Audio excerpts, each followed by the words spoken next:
नमस्कार, आपका स्वागत है हमारे चैनल बायोगुरु पर। आज हम क्लास 10th का चैप्टर नंबर 6 का पार्ट 4 स्टार्ट करें। चैप्टर का नाम है रासायनिक अभिक्रिया एवं उत्प्रेरक। हमने रासायनिक अभिक्रिया के 4 प्रकार तो पार्ट नंबर 3 में पढ़ लिए थे। अब हम इसके आगे के 4 पार्ट पढ़ेंगे, 4 अभिक्रियाएं पढ़ेंगे। तो यहाँ आता है हमारा फर्स्ट नहीं कह सकते, हम 5 कह देते हैं। इस वीडियो का फर्स्ट है, लेकिन हमारा चल रहा है वैसे 5 नंबर। उत्क्रमणीय एवं अनुत्क्रमणीय अभिक्रिया, रिवर्सिबल एवं इरिवर्सिबल रिएक्शंस। ये हमने आपको पहले भी बता दिया था, एक बार फिर से बता देते हैं। पहले हम जानते हैं कि उत्क्रमणीय अभिक्रिया होती है। उत्क्रमणीय अभिक्रिया, रिवर्सिबल रिएक्शन क्या होती है?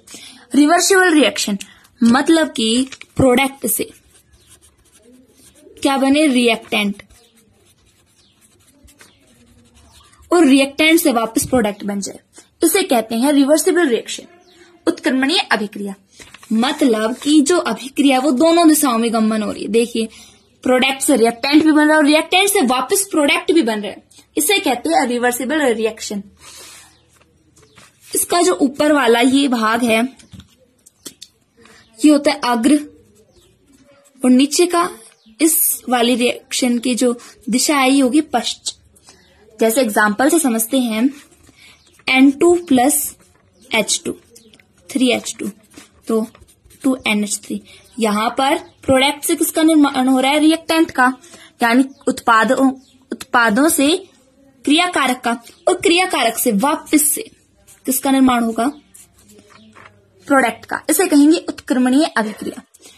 नेक्स्ट आता है अनुत्क्रमणीय अभिक्रिया। अनुत्क्रमणीय अभिक्रिया इसकी विपरीत होगी। अनुत्क्रमणीय अभिक्रिया में क्या होगा? जो प्रोडक्ट है वो रिएक्टेंट बना लेते हैं, लेकिन रिएक्टेंट है ये वापस से प्रोडक्ट नहीं बनाता है।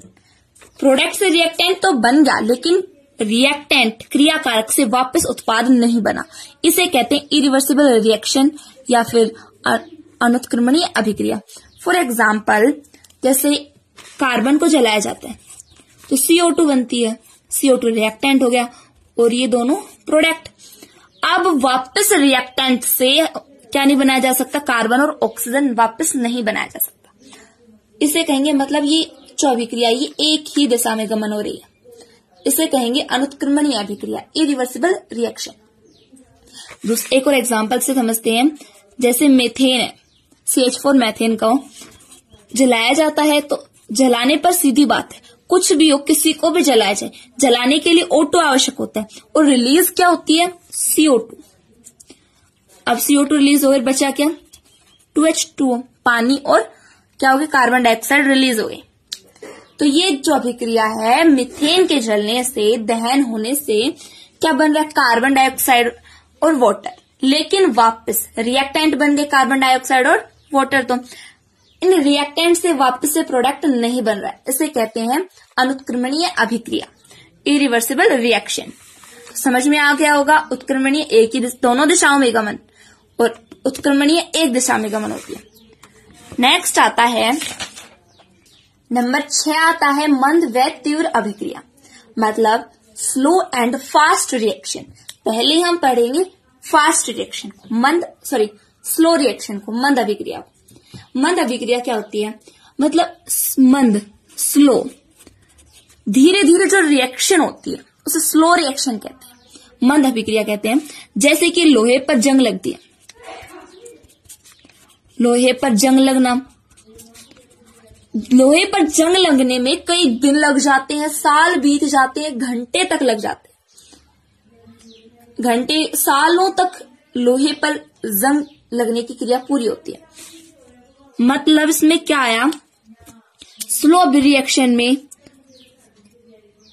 मतलब कई सारे दिन, घंटे, साल लग जाते हैं पूरे होने में, महीने लग जाते हैं, दिन भी लग सकते हैं, और घंटे तक लग जाते हैं। मतलब कई घंटे, दिन या महीने या फिर साल किसी अभिक्रिया को पूर्ण होने में लगते हैं, उसे कहते हैं मंद अभिक्रिया। जैसे लोहे पर जंग लगती है, ये एक प्रकार की बहुत स्लो रिएक्शन है, बहुत धीमे तरीके से इस पर जंग लगती है। जैसे कि कैसे लगती है, इसका फॉर्मूला समझते हैं। लोहे को फेरस कहते हैं, Fe, और यहां पर जंग लगेगी। जंग किसकी उपस्थिति में लगती है? जब लोहे पर, जैसे मान लीजिए लोहा है और उस पर जंग कब लगेगी? जंग का कारण एक तो O2 और एक H2। इन दो कारणों से, पानी हो और नमी हो, इन दो कारणों से जंग लगती है, लोहे पर रस्ट लगती है। O2 की उपस्थिति, H2O की उपस्थिति में जंग लगती है। कैसे होगा? फॉर्मूला क्या होता है रस्ट का? FeO3। तो यहां पर तो 2 है, लेकिन 3 हो गया, 2Fe प्लस H2O।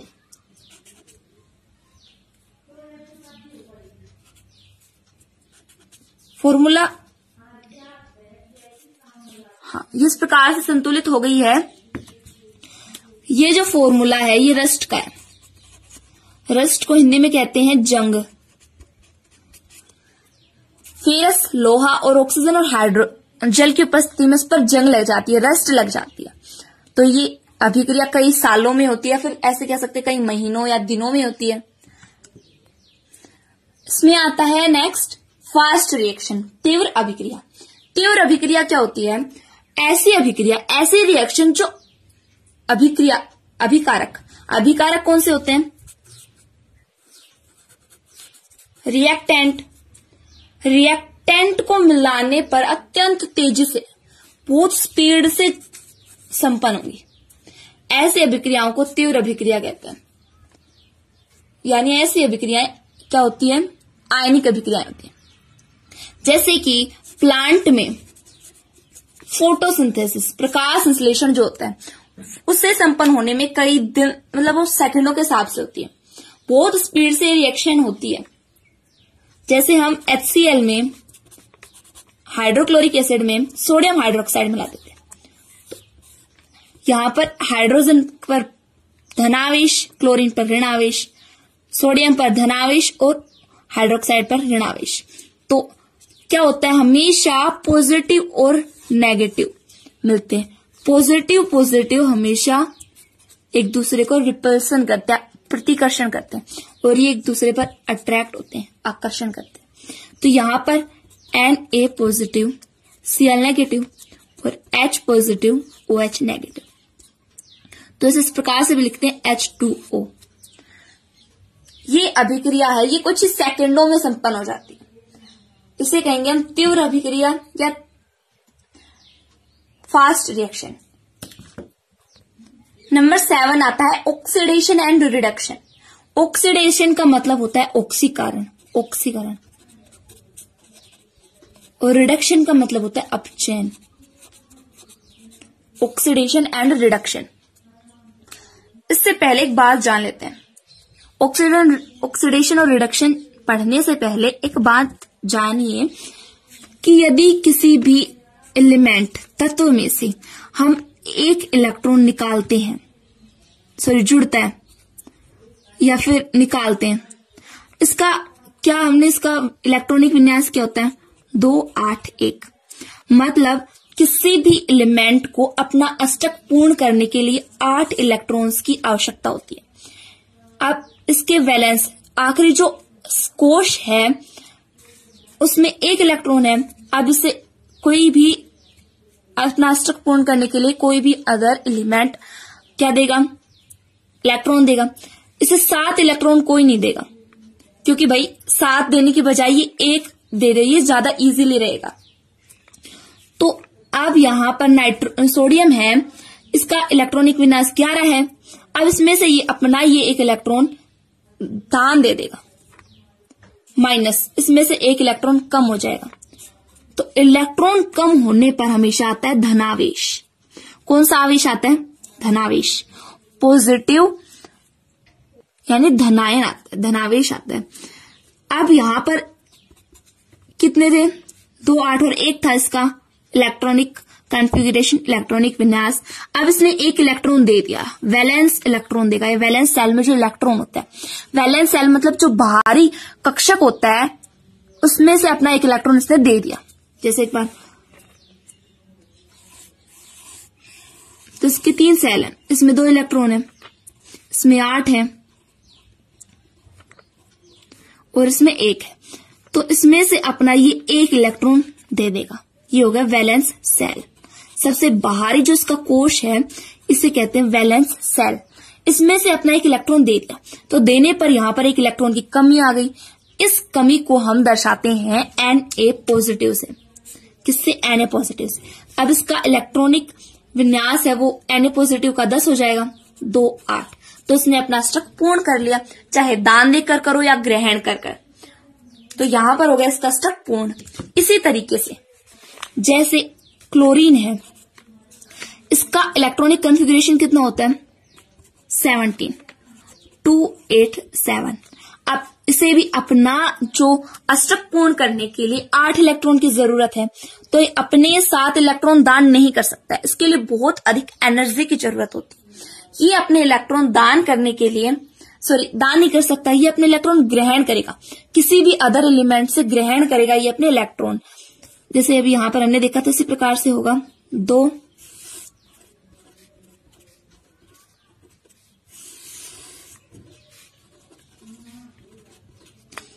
तो यहां पर इसका एक पेयर पूरा नहीं हुआ। अब ये क्या करेगा? इलेक्ट्रॉन ग्रहण करेगा। प्लस मतलब ग्रहण करना। अब यहां पर ग्रहण करके बना लेगा Cl नेगेटिव, क्लोरीन ऋणावेश हो गया। याद रखना, जो ये एलिमेंट्स होते हैं इनके बीच में गैप होना चाहिए।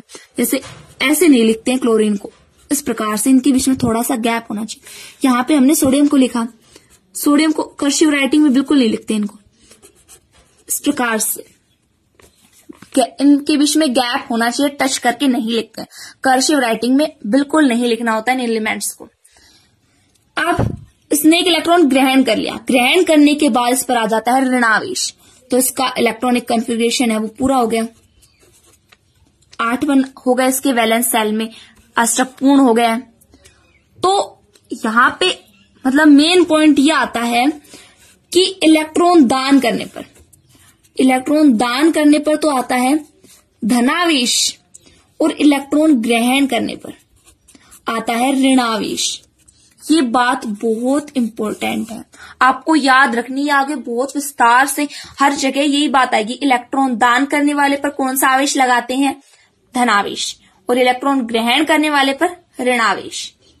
ये हमने आपको पहले जानकारी दे दी, क्योंकि ऑक्सीडेशन और रिडक्शन में ये बहुत इंपॉर्टेंट बात है। तो चलिए स्टार्ट करते हैं पहले ऑक्सीडेशन को। इंग्लिश में लिख रही हूं, समझ में आ रहा होगा। ऑक्सीडेशन मतलब ऑक्सीकरण। ऑक्सीकरण में क्या होता है? अगर यहां पे वैसे तरीके से देखें, मेनली जो इसकी डेफिनेशन होती है वो क्या होती है? यहां पर इलेक्ट्रॉन की कमी होगी। इलेक्ट्रॉन की कमी कब होगी? जब वो इलेक्ट्रॉन किसी और को दान करेगा। मतलब सोडियम है, हमने ऊपर एग्जाम्पल देखा था, इसने अपना स्टक पूर्ण करने के लिए 1 इलेक्ट्रॉन दान दे दिया, माइनस है यहाँ पर। दान देगा तो उसके पास से घटेगा, तो माइनस का साइन आ गया, तो इसने बना लिया Na। पॉजिटिव आएगा या पॉजिटिव आयन आएगा या फिर ऋण आयन, धनायन आएगा या ऋण आयन? धनायन, क्योंकि इसने इलेक्ट्रॉन दान किया है, तो धनायन आ गया।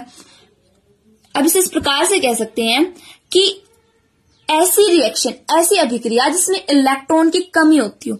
यहां पर इलेक्ट्रॉन की कमी होगी क्योंकि अपना 1 इलेक्ट्रॉन इसने दे दिया अष्टक पूर्ण करने के लिए। तो ऐसी अभिक्रिया जिसमें इलेक्ट्रॉन की कमी हो, इलेक्ट्रॉन की कमी, उसे कहते हैं ऑक्सीडेशन, ऑक्सीकरण। और इसमें नेक्स्ट आता है रिडक्शन। हम यहां पर इलेक्ट्रॉन के आधार पर इसकी डेफिनेशन बता रहे हैं। ऑक्सीडेशन और रिडक्शन एक दूसरे के विपरीत है। ऑक्सीकरण में क्या हुआ था? इलेक्ट्रॉन की कमी, यहां पर होगी इलेक्ट्रॉन मतलब ज्यादा होंगे, इलेक्ट्रॉन ग्रहण किया जाएगा।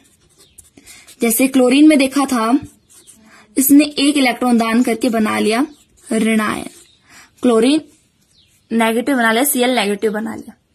इसी प्रकार से मैग्नीशियम होता है, इसकी वैलेंस प्लस मैग्नीशियम होता है, इसका जो इलेक्ट्रॉनिक कॉन्फ़िगरेशन होता है वो होता है 12 2 8 2। इस प्रकार से होता है इसका इलेक्ट्रॉन कॉन्फ़िगरेशन यानी इलेक्ट्रॉनिक विन्यास।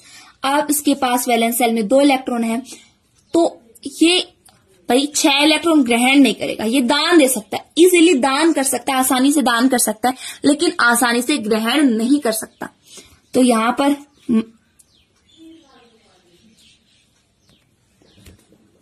इलेक्ट्रॉन आ गए, कितने इलेक्ट्रॉन दे रहा है? 2। तो क्या बना लिया इसने? Mg पॉजिटिव आएगा या नेगेटिव चार्ज आएगा? Positive charge. ये इसका एग्जाम्पल नहीं है, वैसे मैंने बताया है अलग से। यहां पर मैग्नीशियम का 12 होता है, इसने अपने 2 इलेक्ट्रॉन दान कर दिए, दान करेगा तो इसमें से ही इलेक्ट्रॉन घटेंगे, तो माइनस का साइन। जहां पर इलेक्ट्रॉन की कमी होती है वहां पर आता है पॉजिटिव चार्ज, धनायन। ये तो हमने देख ली किसके हिसाब से? डेफिनेशन इलेक्ट्रॉन के हिसाब से। अब हम देखते हैं मेन रूप से ऑक्सीडेशन। वैसे इंपॉर्टेंट, कहीं पर भी आपको डेफिनेशन पूछी जाए तो आपको ये इलेक्ट्रॉन के आधार पर डेफिनेशन लिखनी है। अब ऑक्सीडेशन, ऑक्सीजन, यहां पर ऑक्सीजन जुड़ेगा, ऑक्सीजन का जुड़ना क्या कहलाता है? ऑक्सीडेशन, ऑक्सीकरण। इसी प्रकार जो रिडक्शन है वो एकदम ऑक्सीडेशन के विपरीत है। ऑक्सीडेशन में क्या हो रहा था? इलेक्ट्रॉन जुड़ रहा था, सॉरी, ऑक्सीडेशन में ऑक्सीजन है वो जुड़ रहा था, यहां पर ऑक्सीडेशन है वो हटेगा, माइनस मतलब हटना। और इसमें एक मेन बात आती है ये इसकी, इसमें हाइड्रोजन जुड़ेगा, हाइड्रोजन जो है इसमें जुड़ेगा, जैसे कि हाइड्रोजन और ऑक्सीजन मिलकर क्या बना लेते हैं? H2O। अब यहां पर ये अभिक्रिया संतुलित नहीं हुई, जितने ऑक्सीजन के परमाणु हैं उतने ही जल के होने चाहिए, मतलब यहां पर 2 परमाणु हैं ऑक्सीजन के और यहां पर 1 है, तो इसे बैलेंस कैसे करेंगे? हम इसे आधा कर दें तो 1 ही आएगा ना, तो हाफ O2। यहां पर हाइड्रोजन है वो जुड़ रही है। ऑक्सीडेशन में क्या होगा? ऑक्सीजन जुड़ रही है और हाइड्रोजन हटेगी। फॉर एग्जाम्पल जैसे H2 होता है, इसका अपोजिट ले रहे हैं, इसको तोड़ेंगे तो H2 और हाफ O2 में टूट जाएगा। ऑक्सीडेशन में जो ऋणायन भाग होते हैं, ऋणायन भाग कौन से? जैसे फ्लोरीन, क्लोरीन, ब्रोमीन, आयोडीन, ये ऋणायन भाग है, ये जुड़ते हैं। और धनायन भाग, धनायन कौन से होते हैं? सोडियम, पोटेशियम, कैल्शियम, मैग्नीशियम, ये हटते हैं, दूर जाते हैं। और रिडक्शन में क्या होगा? एकदम विपरीत, वहां पर ऋणायन भाग जुड़ रहे थे और यहां पर ऋणायन भाग हटेंगे। और धनायन भाग sodium, lithium, magnesium, calcium, potassium के ये जुड़ते हैं। तो यहां पर अंतर इस प्रकार से हो गया कि देखिए इलेक्ट्रॉन की कमी हो रही है ऑक्सीडेशन में और रिडक्शन में इलेक्ट्रॉन ग्रहण किया जा रहा है। यहां पर ऑक्सीजन जुड़ रही है और यहां पर रिलीज हो रही है, निकल रही है, मुक्त की जा रही है, इसको हटाया जा रहा है। यहां पर हाइड्रोजन जुड़ रहा है, सॉरी निकल रहा है ऑक्सीडेशन में, और यहां पर हाइड्रोजन है ये जुड़ रहा है। इसमें ऋणायन भाग, जैसे इसमें ऋणायन भाग निकल रहे हैं ऑक्सीडेशन में, सॉरी रिडक्शन में, ये रिडक्शन है और ये ऑक्सीडेशन है। रिडक्शन में क्या हो रहा है? ऋणायन भाग दूर हट रहे हैं, मतलब ऋणायन भाग की कमी हो रही है, फ्लोरीन, क्लोरीन, ब्रोमीन, आयोडीन की कमी हो रही है। और यहां पर जो ऋणायन भाग है वो जुड़ रहा है। और ऑक्सीडेशन में क्या हो रहा है? जो धनायन भाग है वो उसकी कमी हो रही है और यहां पर धनायन भाग जुड़ रहे हैं। तो इस प्रकार से हमने देख लिया ऑक्सीडेशन और रिडक्शन, दोनों में अंतर देख लिया, उनकी परिभाषाएं देख ली। अब जो ऑक्सीडेशन होता है और रिडक्शन होता है,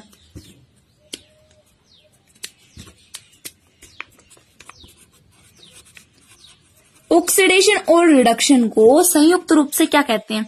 मतलब इन दोनों को मिलाकर के क्या कहेंगे? रिडॉक्स अभिक्रिया कहते हैं। मतलब कि ऐसी अभिक्रिया जिसमें ऑक्सीडेशन भी हो और रिडक्शन भी हो। ऑक्सीकरण और अपचयन दोनों अभिक्रियाएं एक साथ हों, उसे हम कहते हैं रिडॉक्स अभिक्रिया। मतलब इलेक्ट्रॉन की कमी आएगी, इलेक्ट्रॉन दान करेगा तो इलेक्ट्रॉन भी इसी में ग्रहण किया जाएगा। जैसे कि एग्जाम्पल से समझे तो Zn zinc copper sulphate CuSO4। अब यहां पर इसमें धनायन भाग कौन सा है? Cu+2, इस पर आवेश +2 होता है, और SO4 -2, जिंक पर भी +2 आवेश होता है, पॉजिटिव, दोनों धनायन है। तो यहां पर क्या होगा, ये इसके साथ जुड़ जाएगा, ZnSO4 नेगेटिव नहीं आएगा, क्योंकि हमने क्लास 9th में पढ़ा था कि इसकी वैलेंसी, इसकी जो चार्ज है +2, इसका -2, इस प्रकार इस पर -2 हो जाएगा और इस पर +2, दोनों कट जाएंगे, बराबर है। और बचा क्या? Cu+2। तो यहां पर क्या हुआ कि जो ऋणायन भाग कौन सा है? ये भाग है। ऋणायन भाग की कमी हो रही है CuSO4 में से। ऋणायन भाग की कमी किस में होती है? रिडक्शन में, अपचयन में। और ये ऋणायन भाग जुड़ किस में रहा है? जाकर के जिंक में। तो यहां पर हो रहा है ऑक्सीडेशन। मतलब ये अभिक्रिया हो रही है, इसमें रिडक्शन और ऑक्सीडेशन दोनों अभिक्रियाएं हो रही है, तो इसे हम कहेंगे रिडॉक्स अभिक्रिया। नंबर 8 पर आता है उदासीनीकरण। उदासीनीकरण किसे कहते हैं? ऐसे रिएक्शन जिसमें अम्ल, एसिड और क्षार, बेस मिलकर के क्या बना ले? सॉल्ट और वाटर।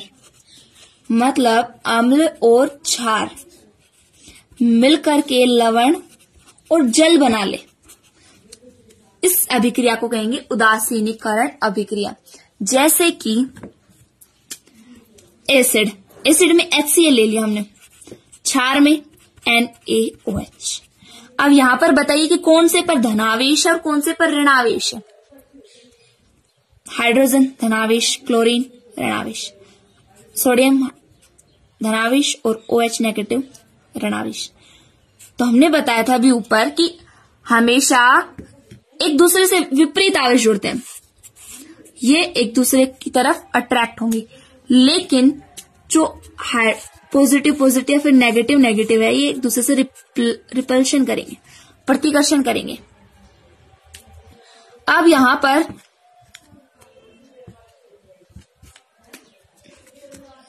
सोडियम किसके साथ जुड़ेगा? क्लोरीन के साथ Na पॉजिटिव Cl नेगेटिव, और हाइड्रोजन हाइड्रोक्साइड से H पॉजिटिव OH नेगेटिव, तो HOH या फिर H2O। तो जो ये बना है ये लवण है। अम्ल क्षार से क्रिया करके क्या बना लिया इसने? लवण, और साथ में वाटर है वो रिलीज हो रहा है। यदि इस अभिक्रिया में अम्ल है, ये प्रबल अम्ल हो, प्रबल अम्ल किसे कहते हैं? जिसका pH 0 से 5 के बीच में हो और क्षार हो दुर्बल हो। दुर्बल क्षार कैसा? 7 से 12 के बीच में pH हो। तो यहां पर प्रबल अम्ल है, तो लवण कैसा बनेगा? प्रबल लवण, मतलब अम्लीय लवण बनेगा।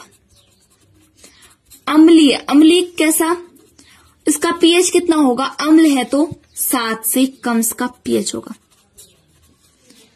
इसी प्रकार यदि यहां पर दुर्बल अम्ल हो और प्रबल क्षार हो, तो कैसा लवण बनेगा? क्षारीय लवण। इतनी बात तो समझ में आ रही है। प्रबल अम्ल कहां से कहां तक? प्रबल अम्ल 0 से 5 pH तक, दुर्बल अम्ल 5 से 7 pH तक, दुर्बल क्षार 7 से 12 pH तक, प्रबल क्षार 12 से 14 pH तक। अब यहां पर प्रबलता किसकी ज्यादा है? क्षार की। तो लवण है वो भी क्षारीय बनेगा। क्षारीय बनेगा तो 7 से ज्यादा, 7 से अधिक इसका मान होगा, क्योंकि हमने देखा था pH स्केल में 7 से कम एसिड होता है, एसिडिक नेचर का होता है, और 7 से ज्यादा क्षारीय प्रकृति का, बेस की वो होती है, बेसिक इसका नेचर होता है, बेस नेचर होता है। लेकिन यदि प्रबल अम्ल एसिड और प्रबल क्षार बेस मिल जाए तो ये बनाएंगे एक लवण। ये लवण है, यहां पर दोनों प्रबल प्रबल हैं, प्रबल होंगे तो यहां पर जो लवण बनेगा ये होगा उदासीन। उदासीन पर पीएच कितना होता है? 7। इंपॉर्टेंट बात है, कई बार पूछ लिया जाता है कि लवण या फिर उदासीन 7, उदासीन पर का पीएच कितना होता है, उदासीन का पीएच कितना होता है, न्यूट्रल का पीएच कितना होता है, पावर ऑफ हाइड्रोजन कितना होता है? 7। आशा करती हूँ कि आपको ये वीडियो समझ में आया होगा। धन्यवाद।